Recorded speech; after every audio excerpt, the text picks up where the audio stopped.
ఆత్మీయ మిత్రులందరికీ వందనాలు. ఎలా ఉన్నారు? మీ అందరి కొరకు ప్రార్థన చేస్తున్నాం. మరి దేవుని వాక్యాన్ని ప్రతిరోజు నేర్చుకుంటూ యెషయా గ్రంథం 8వ అధ్యాయంలోనికి వచ్చాం. మరి 8వ అధ్యాయాన్ని ఈరోజు ప్రత్యేకంగా 7వ వచనం నుంచి ఆలోచన చేయబోతూ ఉన్నాం. మరి జాగ్రత్తగా వినాలని చెప్పి ప్రభు పేట మీకు మనవి చేస్తూ ఉన్నాను. మా యొక్క ప్రార్థన అవసరత మీలో ఎవరికైనా ఉన్నట్లయితే మమ్మల్ని సంప్రదించండి. మా నెంబర్ తీసుకోండి 9959354781. ఈ నెంబర్కి సంప్రదించండి. మీ కొరకు ఏదైనా అనారోగ్యంతో ఉన్నా, ఏదైనా అత్యవసర పరిస్థితిలో ఉన్నా మీకోసం ప్రార్థన చేస్తాం. మమ్మల్ని సంప్రదించాలని ప్రభుపేట మీకు మనవి చేస్తున్నాం. కనుక 6వ వచనం 7వ వచనం ఈరోజు చదువుకుని ఆలోచన చేద్దాం. మరొకసారి ప్రియులారా, ఎలాగో రాయబడి ఉన్నది 6వ వచనం. ఈ జనులు మెల్లగా పారు షిలోహు నీళ్లు వద్దని చెప్పి రిజిమును బట్టి రెమెలియా కుమారుని బట్టి సంతోషించుచున్నారు అని చెప్పుకొచ్చాడు. కాగా ప్రభు బలమైన యూఫ్రటీసు నది విస్తార జలములను అనగా అశ్షూరు రాజును అతని దండంతటిని వారి మీదకి రప్పించును.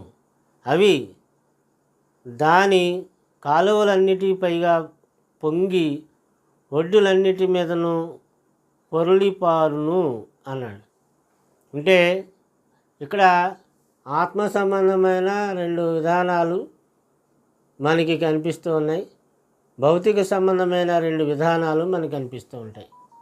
అవి ఏంటంటే జాగ్రత్తగా ఆలోచన చేస్తే, మరి యెరూషలేములో అందరికీ త్రాగడానికి ఉపయోగపడేటువంటి ఆ నీరు ప్రవహించడం, ఆ నీరు వాళ్ళు త్రాగడం, ఆ యూఫ్రటీసు నది ఆ నీళ్ల గురించి అక్కడ మాట్లాడుతూ ఉన్నాడు.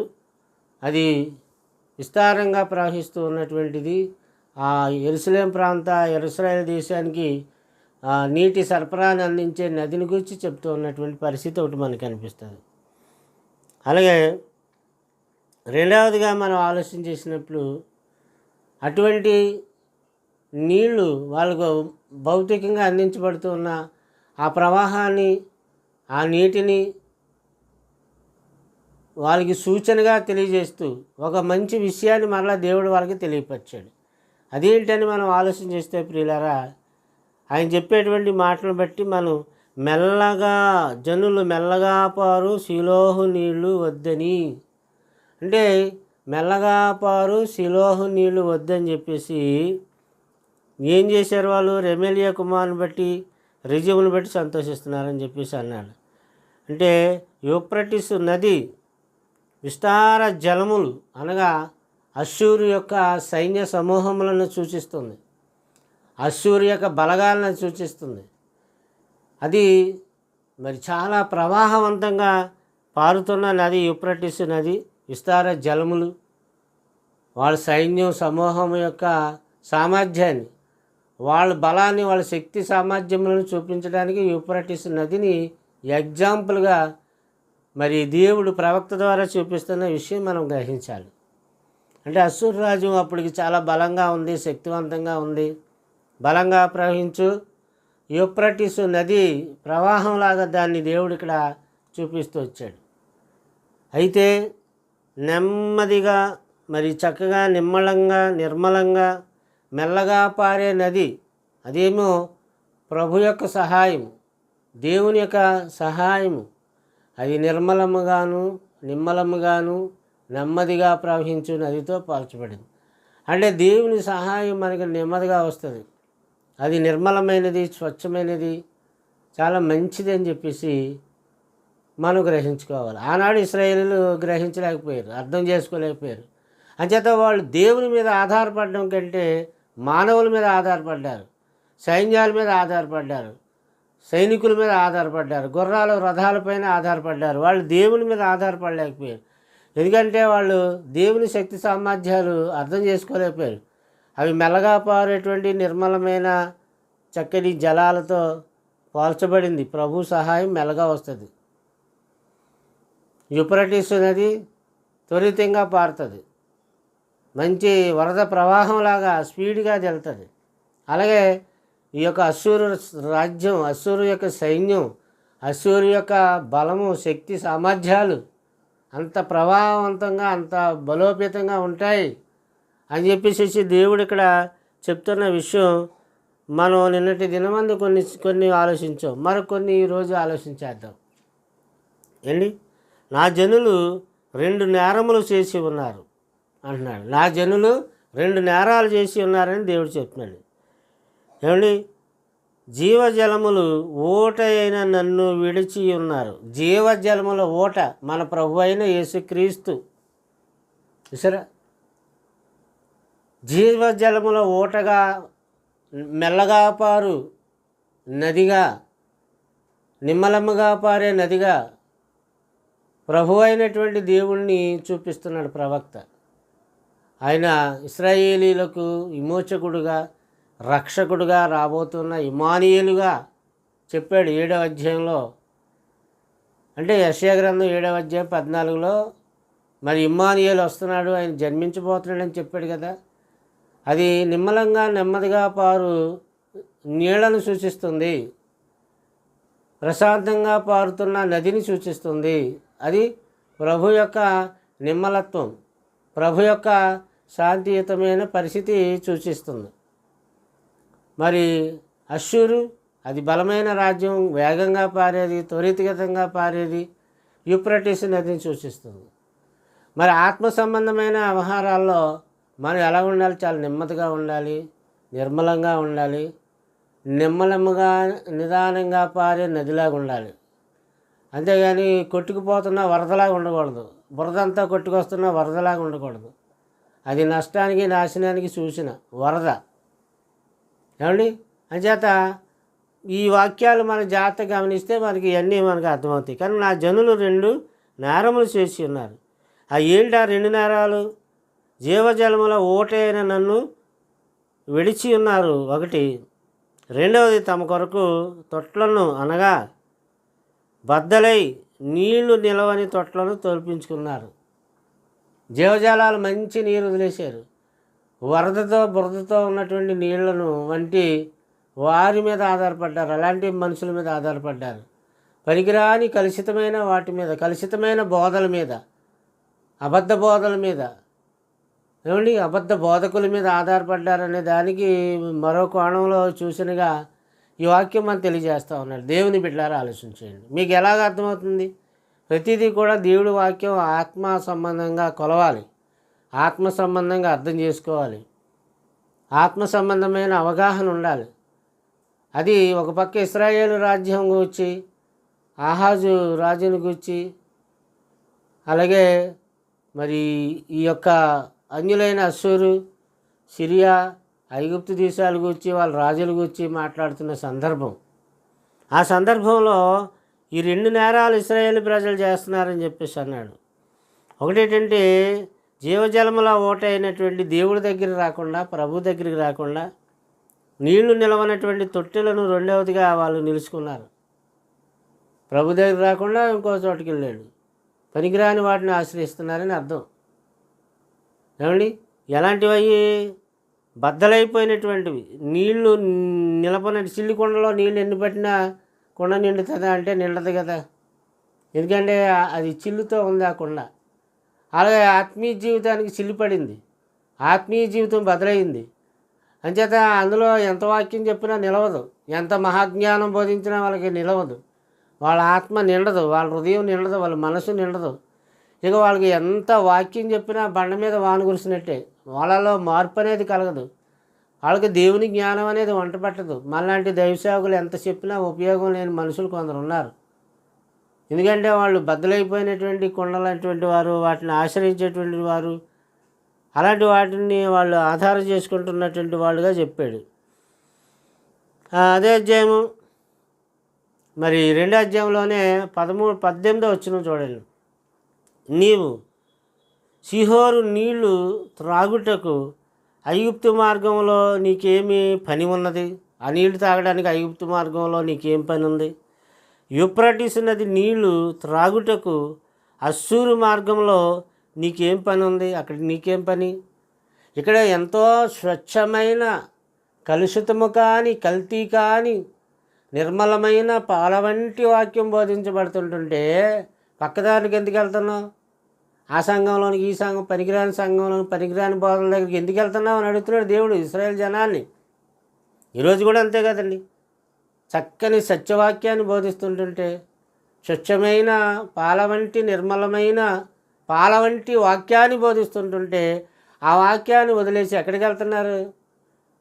కలుషితమైపోయి నీరు నిలవనటువంటి తొట్లను, కుండలను వాళ్ళు ఆశ్రయించి, వరదను ఆశ్రయించి, బురదను ఆశ్రయించి ఆ వరదలో ప్రవాహంలో కొట్టుకుపోయే పరిస్థితి కనిపిస్తుంది. కేరళ కొట్టుకుపోయినట్టు, వరద బురదలో కొట్టుకుపోయే పరిస్థితి, విజయవాడ మునిగిపోయినట్టు, ఏమండి ఖమ్మం మునిగిపోయినట్టు. అలాగే ఈరోజు మరి ఎక్కడ చూసినా అలాంటి పరిస్థితి. అదంతా బురద, వరదతో పోల్చబడింది. అది ప్రవాహం. దాని పొంగును చూసి మీరు సంబరపడుతున్నారా? దాని ప్రవాహాన్ని చూసి మీరు సంబరపడుతున్నారా? అవి పనికిరాని నీళ్ళు. అయ్యో ఎందుకు పనికిరావు అవి తాగడానికి? సముద్రం చాలా గొప్పదే. Water water water but not drinking water అన్నాడు ఆ వాటర్లో ఉన్నటువంటి యజమాని. అంటే చూడడానికి అన్ని నీళ్ళే కానీ త్రాగడానికి ఇక్కడ సుక్క కూడా పనికిరాదని చెప్పాడు. అలాగే ఈరోజు పనికిరానటువంటి బోధల వైపు, పనికిరాని ప్రవాహ జలాల వైపు తిరుగుతున్నటువంటి ఏమండి ఆ డ్రైనేజీ మనం ఇంటి ముందు నుంచే పారుతుంది ఎప్పుడూ. Municipality drainage. ఆ డ్రైనేజీలో నీళ్లు ఎప్పుడు పారుతూనే ఉంటాయి. మన ఇంటి ముందు ఉంటుంది కానీ ఒక చుక్క కూడా తాగడానికి పనికిరాదు కదా. ఒకవేళ తాగితే మన పని అయిపోద్ది. అలాంటి పనికిరాని వాటరు, వరద ప్రవాహం నీళ్ళు అలాంటి వాటిని ఆశ్రయించి జీవజలాల నది అయినటువంటి నీటి బొగ్గగా ఉన్న ప్రభు దగ్గరికి రాకుండా, ప్రభు మాటలు వినకుండా ఏమండి ఎలాగా తోవ తప్పి వెళ్ళిపోతున్నారు. సమరయ స్త్రీ సందర్భంలో, అమ్మాయి ఇంత దూరం వచ్చి నీళ్ళు సేదుకుని త్రాగడానికి వచ్చావు, మరి నా దగ్గర నన్ను అడిగితే నేను నీకు జీవజలాలు ఇస్తాను కదా అంటాడు. ప్రభువా ఆ జీవజలాలు ఏవో నాకు ఇచ్చే, నేను ఇంత దూరం రాకుండా ఈ నీళ్లు నేను సేదుకొని అంత దూరం నుంచి వెళ్లకుండా ఆ మంచి నీళ్లు నాకు అనుగ్రహించమని చెప్పేసి అంటాడు. నేను ఇచ్చి నీళ్లు త్రాగువాడు ఇంకెన్నటికీ దప్పుకొనడని యేసయ్య అంటాడు. అని అవి జీవజలాలు, ఆత్మకిచ్చే నీళ్ళు, దేహానికి ఇచ్చే నీళ్లు కాదు. దేవుని వాక్యం అనే నీరు, ఏమండి ఆత్మకు దాహం తీర్చే వాక్యం అనేటువంటి నీరు జీవజలముల ఓట. అదే ఆ ప్రభువే ఓట. ఆయన దగ్గరికి రాకుండా ఓటలేనటువంటి ఏమండి రాతి నేల దగ్గరికి, అసలు జలాలే లేనటువంటి నూతుల దగ్గరికి, బావుల దగ్గరికి వెళ్ళి దాహార్తిని తీసుకోవడానికి చాలామంది ప్రయత్నం చేస్తున్నారు. అసలు అందులో నీళ్ళే లేవు. ఆ నీళ్లు కుళ్ళిపోయాయి, ఆ నీళ్లు పాడైపోయినాయి. అవి నువ్వు చేదుకొని తోడుకొని ఒకవేళ నువ్వు తాగుదారనుకున్న పనికిరావు. నీ ఆత్మను కలుషితం చేస్తే అబద్ధ బోధలు. అంచేత అలాంటి చోటుకి నువ్వు వెళ్ళకూడదు. ఈ వాక్యం వినాలి, ఇలాగే రావాలని చెప్పేసి దేవుడు చెప్తున్నాడు. ఆనాడు ఇశ్రాయేల్కి ఎలా బురకెక్కలేదో ఈరోజు మీకు అలాగే బురకెక్కలేదు. ఎంత చెప్పినా దేవుని జ్ఞానం చెప్తుంటే మీ బుర్రలోకి అది అర్థం వెళ్ళటం లేదు. బండ మీద వర్షం కురిసినట్టుగా, చెవిటోడి దగ్గర శంఖం ఊదినట్టుగా ఉంటుంది. మీకు ఎంత చెప్పినా అర్థం కాదు. కనుక స్వచ్ఛమైన సత్యవాక్యాన్ని తీసుకోండి, సత్యవాక్య సారాంశాన్ని వినండి, దాన్ని గ్రహించండి, దానికి లోబడండి, మీ ఆత్మలు కాపాడుకోండి. ఎవడు ప్రపంచంలో పరలోకాన్ని తీసుకెళ్ళవు ఏమనుకుంటున్నావు కానీ నీ ఆత్మను కాపాడేది సత్యవాక్యం ఒకటే.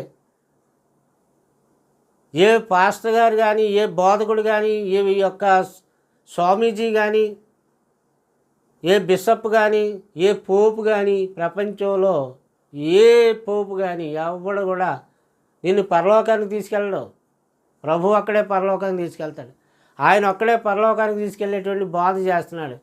మరి ఆయన బోధ మనం విని ఆయన వాక్యానికి లోబడి పరలోకానికి వెళ్ళే జీవజలాల నదిని మనం ప్రవహించుతున్న, అది నిదానంగా నిమ్మలంగా ప్రవహిస్తున్నటువంటి జీవవాక్యాన్ని తీసుకోవాలి. కానీ గొంతులు వేసేది, డ్యాన్సులు వేసేది, అరుపులు అరిసేది, వాయిద్యాలు వాయించేది, ఏమిటి గంతులు, రకరకాల అంగులు ఆర్భాటాలు చూడకూడదు.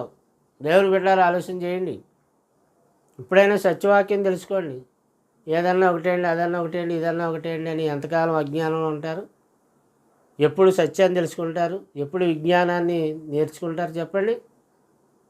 ఒకవేళ డౌట్ ఉంటే మమ్మల్ని అడిగిన చెప్తాం, ఏది సత్యమో ఏది అసత్యమో, ఏది సమాధానకరమైనదో ఏది శాంతియుతమైనదో, ఏది నిజమో ఏది అబద్ధమో, ఏది అవసరమో ఏది అనవసరమో, ఏది చీకటో ఏది వెలుగో తెలియలేని పరిస్థితుల్లో ఉండి మోసపోవద్దు దేవుని బిడ్డలారా. మీ ఆత్మను నరకానికి నడిపించుకోవద్దు.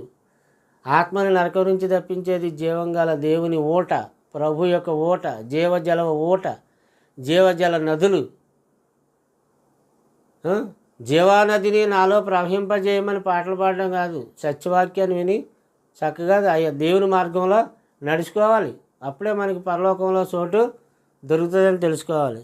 కనుక దేవుడు చెప్తున్న మాట ఇర్మియా గ్రంథం 2:18, నీవు సిహోరు నీళ్లు త్రాగుటకు ఐగుప్తు మార్గంలో నీకేమి పని ఉంది? అక్కడ నీకేం పనిది? ఐగుప్తు మార్గంలోకి ఎందుకు వెళ్తారో? మళ్ళీ ఐగుప్తులోనికి విడిచిపెట్టిన ఏ మార్గాన్ని విడిచి వచ్చావో ఆ మార్గంలోనికి ఎందుకు వెళ్తున్నావు? ఆ పాత మార్గంలోనికి, ఆ పాత బ్రతుకులోనికి ఎందుకు మళ్ళీ పోవాలనుకుంటున్నావు? ఐగుప్తుని ఎందుకు కోరుకుంటున్నావు? అక్కడ కాకరకాయలు కీకరకాయలు దోసకాయలు బాగున్నాయి, అక్కడ తిన్నాం, ఇక్కడ ఏమి మన్నా తప్ప ఇంకేం లేదా అని నువ్వు ఎందుకు మనసులో అనుకుంటున్నావు? యూఫ్రటీసు నీళ్లు త్రాగుటకు అశ్షూరు మార్గంలో నీకేమి పని ఉన్నది? అశ్షూరు మార్గంలోకి ఎందుకు వెళ్తున్నావు? జీవమార్గమైన యేసుక్రీస్తును వదిలేసి, జీవజలమైన యేసుక్రీస్తును ప్రభువును వదిలేసి, సత్యాన్ని వదిలేసి, నేనే మార్గమును సత్యమును జీవమును అన్నాడు కదా. ఇప్పుడు మన రాష్ట్రం యొక్క రాజకీయం అంతా కూడా తిరుపతి లడ్డు మీద తిరుగుతుంది. అది మన అందరికీ తెలిసిందే. ఆ లడ్డూకి అపచారం జరిగిందని, మరి తిరుపతికి అపచారం జరిగిందని, దానికి ప్రాయశ్చిత్తం జరగాలని, అలాగని ఇలాగని ఏవో నాటకాలు బూటకాలు డ్రామాలు మన రాష్ట్రం అంతా కూడా. మరి ఇప్పుడు ఎవరి నోటి విన్నా కూడా ఆ లడ్డు లడ్డు లడ్డు అని చెప్పేసి మాట్లాడుతూ ఉన్నారు. ఇలా ఆలోచించండి, దేనికోసం ఏ లబ్ధిని పొందడానికి ఈ యొక్క లడ్డూని పైకి తీసుకొచ్చారు?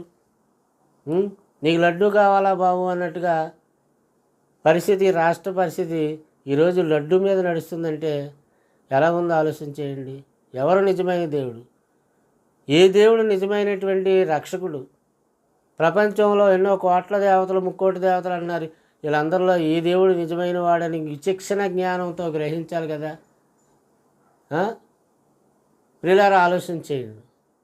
కనుక ఈ దేవుని వాక్యాన్ని, నిర్మలమైన వాక్యాన్ని నేర్చుకోండి, సత్యవాక్యాన్ని నేర్చుకోండి. ఏమండి, మరొక మంచి మాట మనం చూసినట్లయితే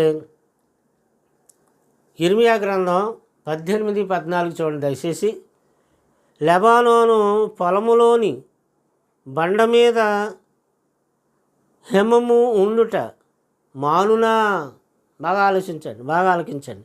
లెబానోను పొలములోని బండ మీద హిమముండుట మానునా, దూరము నుండి పారుచున్న చల్లని జలములు పారక మానునా. వండర్ఫుల్ వాడండి. దూరం నుంచి వచ్చేది మరి చల్లని జలములు అంటున్నాడు. ఏమంటే దూరము నుండి పారుచున్న చల్లని జలములు పారక మానునా. అవి పారకుండా నువ్వు ఆపగలవా? అవి రాకుండా నువ్వు చేయగలవా? భక్తుల్లాగా నటిస్తున్నావా? భక్తుల్లాగా వేషం వేస్తున్నావా? రోజుకో వేషం, రోజుకో మోసం. ఎందుకని? ప్రజల్ని దగా చేయడానికా? ఏమండి, ఓటు బ్యాంకు సంపాదించుకోవడానికి రాజకీయ నాయకులు వేసే వేషాలు నమ్మకూడదు ప్రజలు ఎవరు కూడా. జీవము గల దేవుని వాక్యాన్ని నమ్మాలి మనం. సత్యవాక్యానికే మనం ఆత్మను రక్షించేదానికే ప్రాముఖ్యతనివ్వాలి. మన ఆత్మను కాపాడుకోవడానికి. నేనే భక్తులను అంటాడు చర్చిలోకి వస్తే. తగ్గించుకోమని దేవుడు, తాను తగ్గించుకునేవాడు హెచ్చించబడును, తాను హెచ్చించుకునేవాడు తగ్గించబడండి. ఎక్కడుంది ఆ మాట అంటే వాడుతున్నారు, కానీ ఆ తగ్గింపు జీవితం ఎక్కడుంది? తగ్గేదే లేదంటున్నారు. ఏమండి, తగ్గేదే లేదంటున్నారు. ఆ తగ్గింపు జీవితం ఎక్కడుంది? ప్రభు చెప్పిన మాట. ఊరకనే ప్రజలను ఆకర్షించడానికి బైబిల్లో ఒక మాట చెప్పి క్రిస్టియన్కి వల, ఖురాన్లో ఒక మాట చెప్పి ముస్లిమ్స్కి వల, హిందువులు ఓటు బ్యాంక్ సంపాదించుకు హిందూ వేషం, హిందువుల మధ్య హిందువుల వలెను, ముస్లిమ్స్ల మధ్య ముస్లిమ్స్ వలెను, క్రైస్తవుల మధ్య క్రైస్తవుల వలెను నటించేటువంటి నటన సూత్రధారిని నమ్మకూడదని దేవుడి వాక్యం బట్టి తెలుసుకోవాలి. దేవుని పిల్లలు ఆలోచించండి. దేవుడు ఎంత గొప్పవాడో తెలుసుకోవాలి. ఆయన వాక్యం ఎంత గొప్పదో తెలుసుకోవాలి. అసత్య బోధలు ఏమండి నమ్మకూడదు. సత్యాన్ని మాత్రమే నమ్మాలి. గ్రహింపు ఉండాలి ప్రజలకి. ఐగుప్తుని ఎందుకు ఆశ్రయించుతున్నారు, అశ్షూరుని ఎందుకు ఆశ్రయించుతున్నారు అంటున్నాడు దేవుడు. ఆ మార్గంలో ఎందుకు నడుస్తున్నారు? జీవ మార్గాన్ని వదిలేసి. ఏమండి నేనే మార్గము సత్యము, నా ద్వారా తప్ప పరలోకానికి తండ్రి దగ్గరికి ఎవడో వెళ్ళడని చెప్పేశాడు కదా యోహాను సువార్త 14:6 అందరికీ తెలిసిందే. ఆ మార్గాన్ని వదిలేసి వేరే మార్గంలోనికి ఎందుకు మనం వెళ్ళాలి? మనుషుల మెప్పు కొరక. మనుషుల మెప్పు కొరకు నీది బల నాది బల, నీది బల నాది బల, నీది నాది ఒకటే, ఎవరన్నా ఒకటే, వాళ్ళదన్నా ఒకటే, మందన్నా ఒకటే అనేటువంటి ధోరణి కాదు. ఉన్నది ఉన్నట్టు సత్యాన్ని సత్యంగా చెప్పాలి. సత్యం చెప్పడానికి భయపడాల్సిన అవసరం లేదు ఎవరికి ప్రపంచంలో. పిల్లల దేవుని బిడ్డలారా ఆలోచించేయండి. కనుక దేవుడు చెప్తున్నాడు, లెబానోను పొలములోని బండ మీద, పొలములన్నిటి మీద హిమములన్న మానున అన్నాడు. హిమముండుట మానున, దూరము నుండి పారుచున్న చల్లని జలములు పారక మానునా. సరే, పారక మానతయా. చూడండి దేవుడి బిడ్డలారా ఆలోచించండి, ఎంత చక్కని మాటలు చెప్పాడు. అలాగే నెహెమ్యా గ్రంథం 3వ అధ్యాయం 15వ వచనం ఏమండి, అటు వెనుక మిస్పా ప్రదేశమునకు అధిపతి అయిన అల్హోరజే కుమారుడైన షల్లూము దార యొక్క గుమ్మమును బాగు చేసి కట్టిన తర్వాత దానికి తలుపులు నిలిపి తాళములను గడియలను అమర్చెను. అదియును గాక దావీదు పట్టణము నుండి క్రిందకు పోవు మెట్ల వరకు రాజు తోట యొద్దనున్న శిలోయమును మడుగు యొక్క గోడను అతడు కట్టెను. ఏమండి, ఇశ్రాయేలీలకు త్రాగినీరు దొరికే ప్రదేశం శిలోయము మడుగు యొక్క గోడను కట్టించి అక్కడ నీళ్లు నిల్వ చేయడానికి, నీళ్లు పొదుపు చేయడానికి అక్కడ కట్టించిన పరిస్థితి మనకు కనిపిస్తుంది. వాటిని చేదుకోండి, వాటిని తెచ్చుకోండి అని వాళ్ళకి చెప్పాడు. ఈరోజు జీవవాక్యం అని, సత్యవాక్యం అని అటువంటి దాన్ని మనం తీసుకోమని చెప్పాడు. ఈ వాక్యాన్ని మనం అనుసరించాలి, ఈ సత్యాన్ని వినాలన్నాడు. మరొక వాక్యం అని చూస్తే యోహాను సువార్త 9వ అధ్యాయం 7వ వచనం, నీవు శిలోయము కోనేటికి వెళ్ళి అందులో కడుగుకోమని చెప్పాను. శిలోయమను మాటకు పంపబడిన వాడని అర్థం. వాడు వెళ్ళి కడుగుకొని చూపు గలవాడే వచ్చాను. ప్రభు చెప్పినట్టుగా వాడు చేశాడు కాబట్టి అందులోకి వెళ్ళాడు, కడుక్కున్నాడు, వాడికి కళ్ళు తెరవబడ్డాయి, వాడి గుడ్డితనం పోయింది, వాళ్ళకి చూపు వచ్చింది. ప్రభు చెప్పినట్టుగానే ఈరోజు మనం చేస్తే వాక్యానుసారంగా మన ఆత్మీయ నేత్రాలు తెరవబడతాయి. ఎంచేతంటే ఆత్మీయంగా చాలామంది గుడ్డితనంలో ఉన్నారు. తను ఆత్మీయ స్థితిలో ఎక్కడికి పోతున్నాడో, ఏమైపోతున్నాడో, తన ఆత్మ ఏమైపోద్దో, తాను బ్రతుకుతున్న బ్రతుకును వాక్యమనే అర్థంలో చూసుకోకుండా వాడికి నచ్చిన విధంగా అంధకారంలో చీకట్లో బతికేస్తున్నాడు, వెలుగు లేకయే బతికేస్తున్నాడు. కనుక ప్రతి ఒక్కరూ తమ తమ ఆత్మలను గురించి ఆలోచించవలసిన అవసరత ఉంది. కాగా ప్రభు బలమైన యూఫ్రటీస్ నది విస్తార జలములను అనగా అశ్షూరు రాజును అతని దండు అంతటిని వారి మీదకి రప్పించును. అవి దాని కాలవలన్నిటికీ పైగా పొంగి ఒడ్డులన్నిటి మీదను పొర్లిపారును అని చెప్పేసాడు. ఆ కాలవల్లో పొంగుతాయి, అవి పొర్లి పారతాయి అని చెప్పాడు. అంటే ప్రభు బలమైన యూఫ్రటీసు నది విస్తార జలములను అంటే ఏంటది?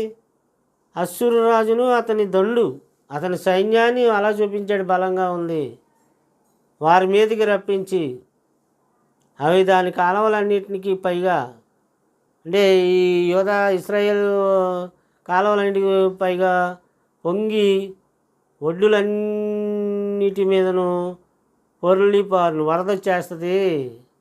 ఆ నీరు పొంగి పారుతుంది అని వచ్చి చెప్పేశాడు. ఎందుకని? ఇశ్రాయేలీయులు దేవుడి మీద ఆధారపడలేదు, యోధారాజు దేవుడి మీద ఆధారపడలేదు. అంచేత అలాంటి పరిస్థితి వచ్చింది వాళ్ళకి.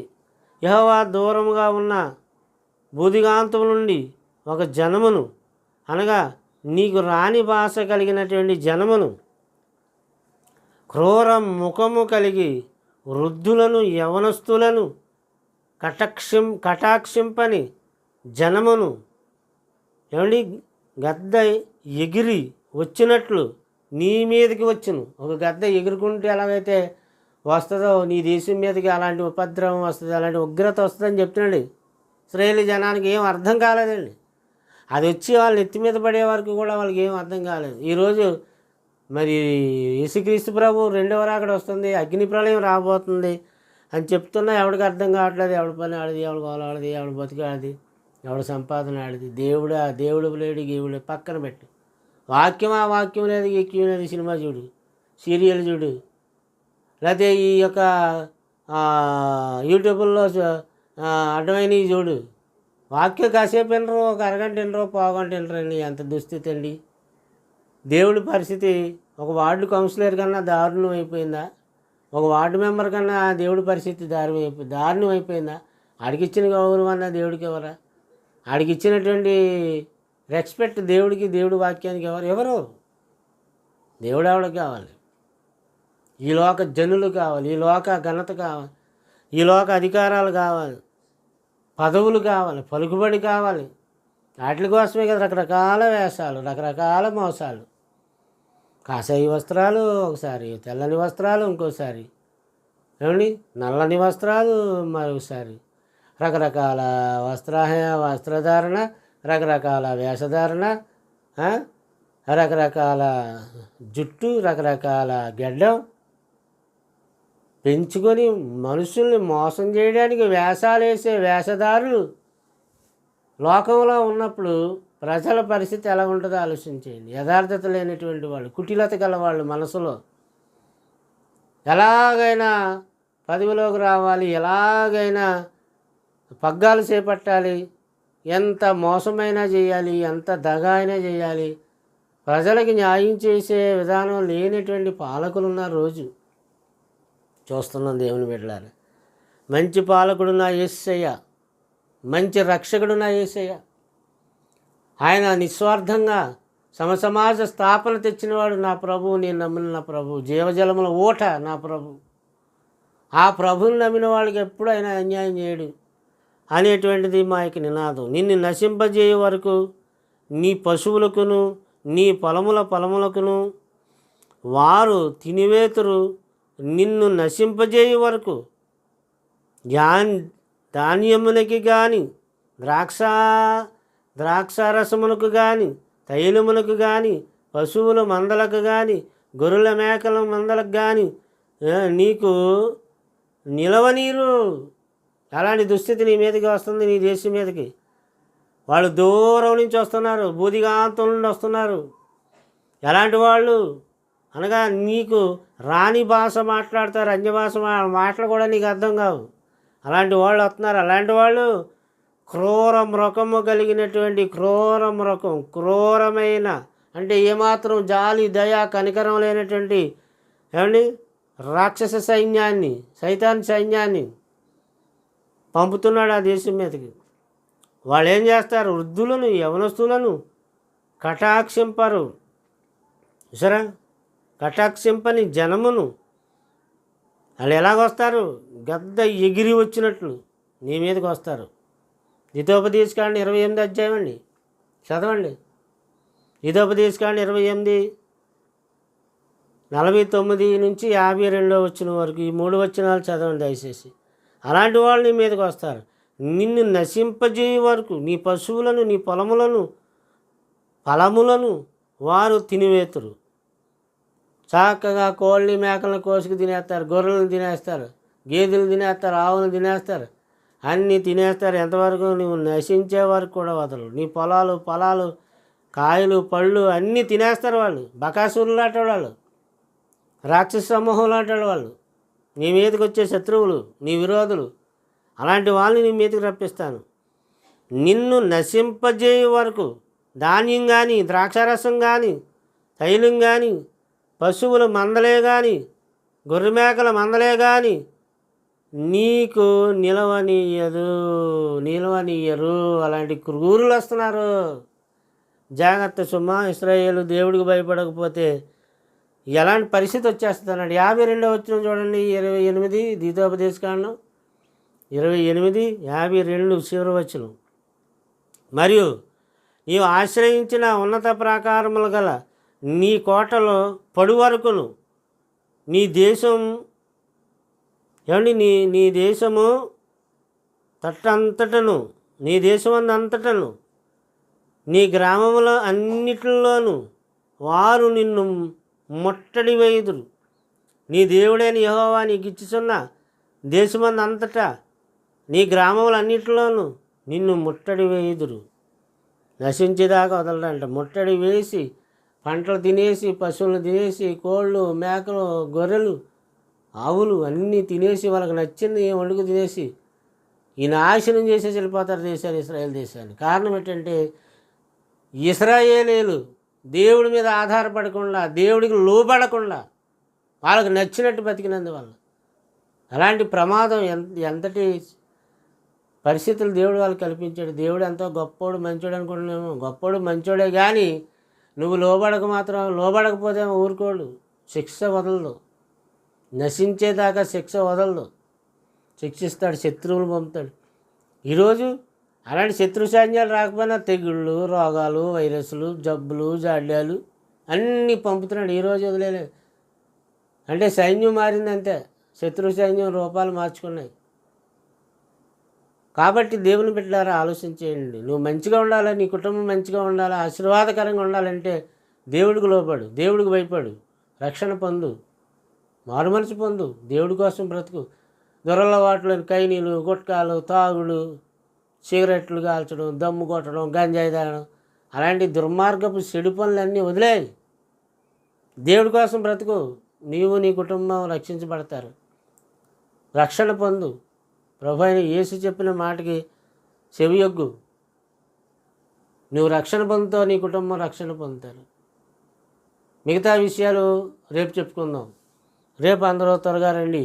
శుక్రవారం రండి, ప్రార్థన చేసుకుందాం. తల వంచండి, కళ్ళు మూసుకోండి. మహాపరిశుద్ధుడా తండ్రి, మీ పరిశుద్ధమైన ఘనమైన నామానికి వందనాలు. అల్పులమై యోగ్యులం. ఈ వాక్యం ద్వారా మాతో మాట్లాడుతున్నందుకు మీ కృతజ్ఞతాస్తుతులు చెల్లిస్తున్నాం. ఈ వాక్యం వింటున్న వారిలో ఎవరైనా రోగులై ఉంటే దయతో వారిని స్వస్థపరచండి తండ్రి. వాళ్ళ యందు మీ కనికరం చూపండి, దయ చూపండి. వాళ్ళకి ఆరోగ్యం దయచేయండి. అలాగే నాయన, నీ మహిమార్థం నీ వాక్యం గ్రహించి అర్థం చేసుకుని తమ ఆత్మను కాపాడుకునే జ్ఞానం దయచేయండి. క్రీస్తు ప్రభువు నామాన్ని ప్రార్థన అడిగి వేడుకొంచున్నాం తండ్రి. ఆమేన్. అందరికీ వందనాలు. మా ప్రార్థన అవసరతలు ఎవరికైనా ఉన్నట్లయితే మా నెంబర్కి సంప్రదించండి. 9959354781. మీ కొరకు మేము మా సంఘం అంతా కూడా కలిసి ప్రార్థన చేస్తాం. సంప్రదించండి, సంకోచించకండి. మీరు ప్రార్థనా సహాయం అడగడంలో తప్పేం లేదు. మేము మీ కొరకు ప్రార్థన చేయడంలో తప్పేం లేదు. అది చాలా మంచిది. కనుక ప్రార్థన సహాయం అవసరమైతే మమ్మల్ని సంప్రదించండి. God bless you, all of you. అందరికీ వందనాలు.